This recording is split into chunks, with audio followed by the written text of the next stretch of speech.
Yo, what is going on, everybody? Thank you for clicking on this video.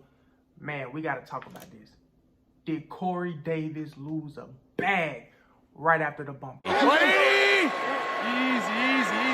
Hey, Ken! We can't run it to the right. Hey, come on, Nate, come on. We're going to run it to the left, but we probably shouldn't.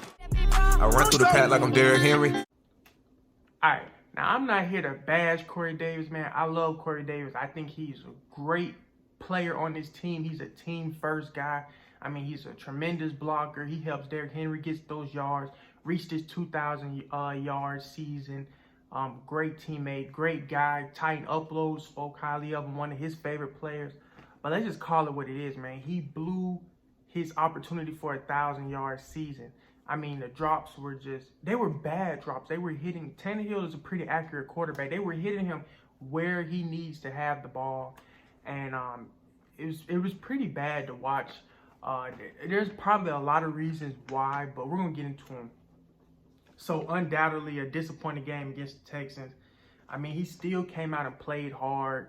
You know he's going to play hard regardless if he's having a good game or not. Bad drops. I mean, multiple drops.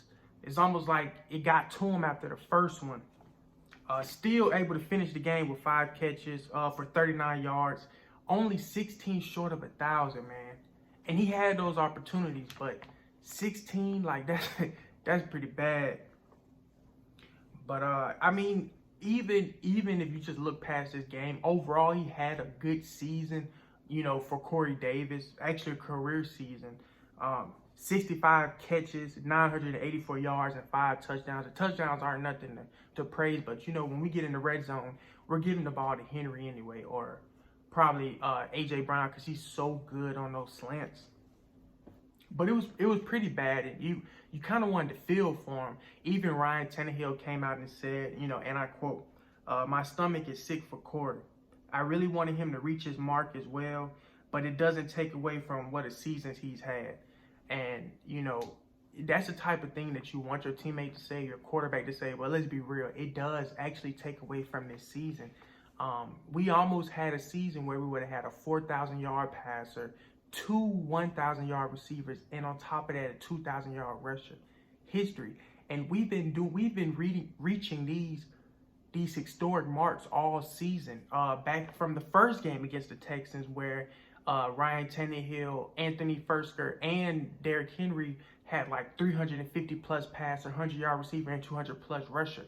So we've been having these crazy pass, catch, and run seasons, and it's just really disappointing to, you know, Corey Davis not reach his, especially when he had the opportunities. Like, from what it looked like in this game was, okay, let's get Derrick Henry to 2,000 yards. Let's get Corey Davis to 1,000. Let's get AJ Brown to 1,000.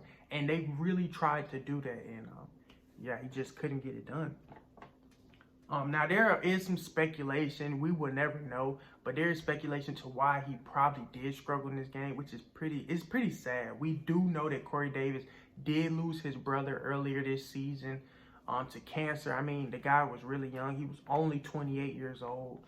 It's pretty sad. I'm pretty sure it was on his mind because it was his birthday. You know, you got to be thinking about it from the time you wake up.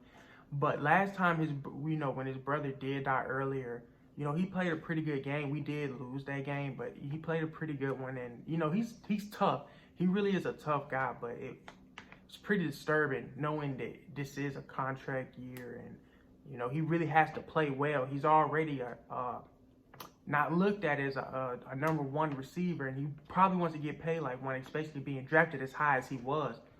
So, and then maybe just coming in with that pressure of knowing that you got an opportunity to reach 1,000, or because we know Derrick Henry came in, you know, knowing he needed 223 yards to get to 2,000, and we seen him fumble twice.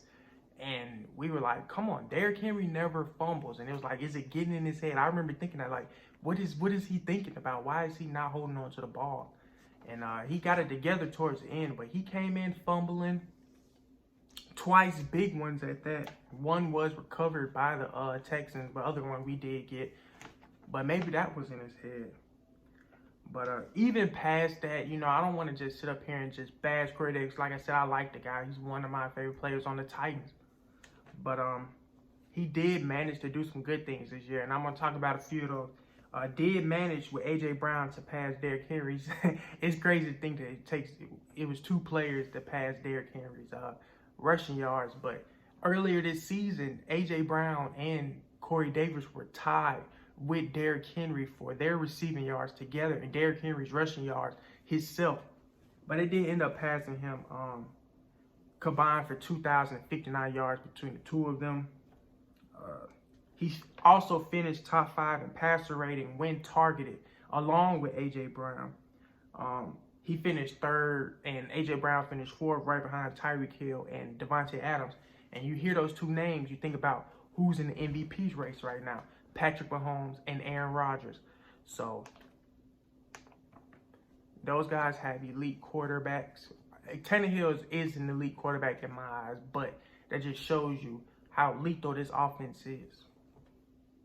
And he also had a career game this season.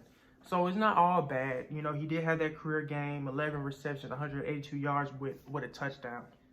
So like I said, we're not here to bash Corey Davis, but man, he dropped some bad balls. And he really blew that opportunity. But and I'm just gonna end this on this, because like I said, it's not gonna be too long of a video, but I'm gonna end it with this. You know, this was the most important season so far in his career. Regardless if he gets re-signed by the Titans or not, he's going to get signed somewhere.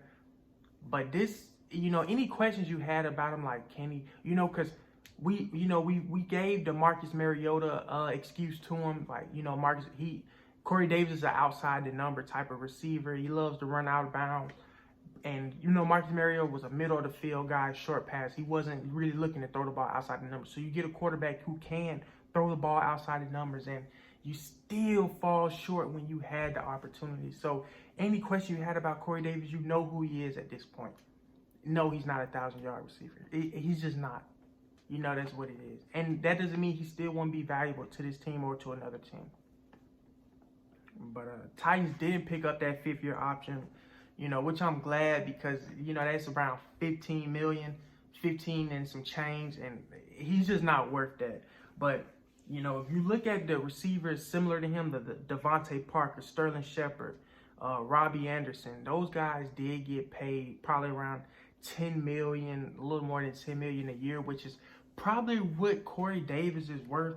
I mean, J-Rob got Derrick Henry to sign for, you know, a hometown steal. Maybe we can get Corey Davis, but we never know. If somebody throws him that money, then I could see him leaving. And besides, the salary cap did decrease by $22 million. So that's going to hurt, because we're going to lose some guys that we really want to keep. And I think we really do want to keep Corey Davis, but he's just not going to be worth it for a double-digit $1 million number, especially when we need so much help on that defense.